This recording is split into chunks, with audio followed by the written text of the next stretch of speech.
As we celebrate the founding of our country, here's a sobering question. Is America up for sale? Weak markets, the sinking dollar, and sky-high oil prices have made the U.S. very attractive to foreign investors. Early Show national correspondent Jeff Glor reports.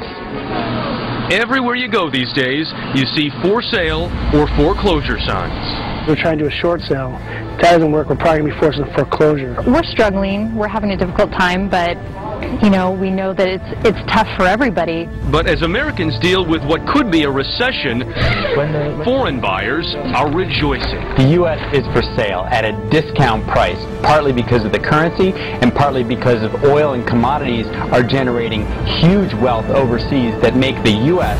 look relatively poor by comparison. The biggest buyers from Russia and the Middle East, fueled by oil dollars, with investors from Brazil, China, and India also making a mark. Mexicans too. Check out this Texas for sale sign. From across the border, they're mulling over lists of Lone Star properties. The weak dollar makes for a rising peso. And what bargains they're finding. U.S. home prices in April fell 18%. The median price was $202,000, down from $219,000 a year ago.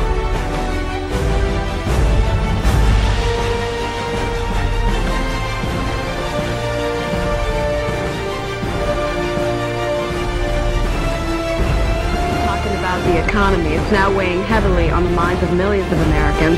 A new CBS News New York Times poll shows that 67% of Americans believe the economy is getting worse, while only 3% believe it's getting better.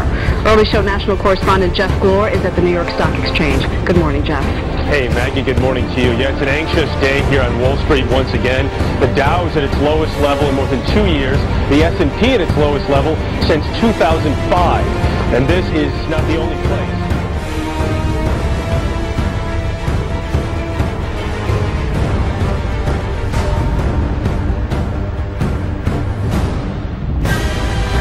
The most difficult reminder that we're in a recession came this week in the form of new job loss numbers. Weekly jobless claims hit a 26-year high, with companies quickening the pace of cuts. The job market is in complete disarray.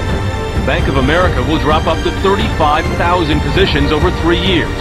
The world's third largest mining company, Rio Tinto, 14,000 jobs. Sony, 8,000, and Yahoo, 1,500. In one case, workers rebelled.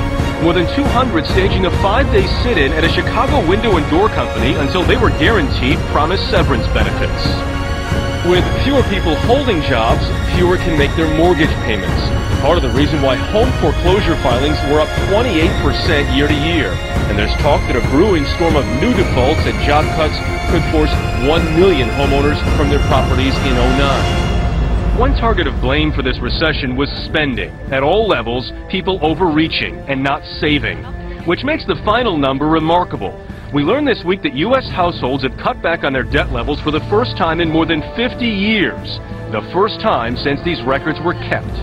It does mean that we're starting to right some of the wrongs we created over the past couple of decades, but it's going to be very painful. Very painful as Americans slowly try to shake what's likely to be the longest recession since World War II.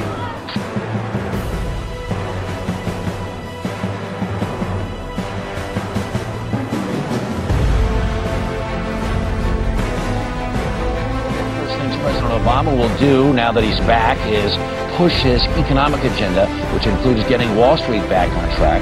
Early Show national correspondent Jeff Glor is at the New York Stock Exchange with more on that. Good morning, Jeff. Harry, good morning to you. The Dow lost 186 points on Tuesday, and after wrapping up the worst first quarter in 70 years, the first earnings reports are starting to trickle in. As Wall Street braces for rough earnings reports, they got their first taste with aluminum giant Alcoa, which lost $497 million in the first quarter. A stark reminder of a recession that has erased $50 trillion in global wealth. I think the market wants to be upbeat, but unfortunately there's still a lot of bad news out there. Bank earnings are weighing heavily on the minds of investors. Goldman Sachs, Citigroup, and JP Morgan Chase report their earnings after the holiday weekend. And with billions of so-called toxic assets still in the bank's balance sheets, there are bound to be more fluctuations, like the Dow's 20% run-up in March. I think it's inevitable that as you get to a turning point, you're going to see the numbers move up, move down, move up, move down. That's just in the nature of the beast. And if you think investors will be watching bank earnings closely, there's also that stress testing, the test the government is doing on banks to see if they're healthy and viable.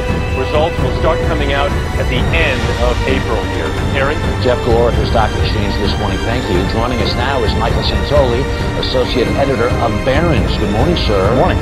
Everybody's been buoyed by this sort of rumbling in the stock market over the last couple of weeks, moving up toward 8,000, and now it takes a couple of steps back down again.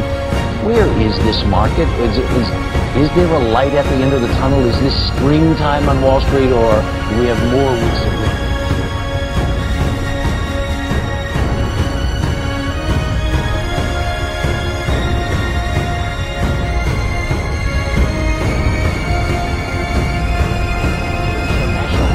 Jeff Glor is at the New York Stock Exchange with the very latest. Good morning, Jeff.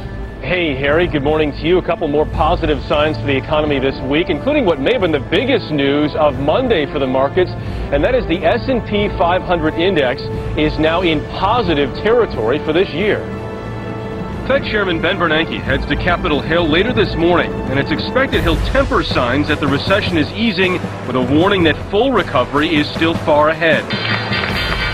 At the same time, Wall Street looks to build on Monday's rally. The Dow soared 214 points. The Nasdaq was up 44 and the S&P up 29, as spending for construction and pending home sales were both up significantly. Meanwhile, those bank stress tests come back later this week. The anticipated results, 10 of the nation's 19 largest banks will likely need more help. There undoubtedly will be banks that need more capital. There have been banks in the last few weeks that have sought more capital. The administration's hoping that if some of these banks do need more capital, they can raise that money on their own and not dip into the government's TARP fund, which right now has $110 billion left. Maggie, back.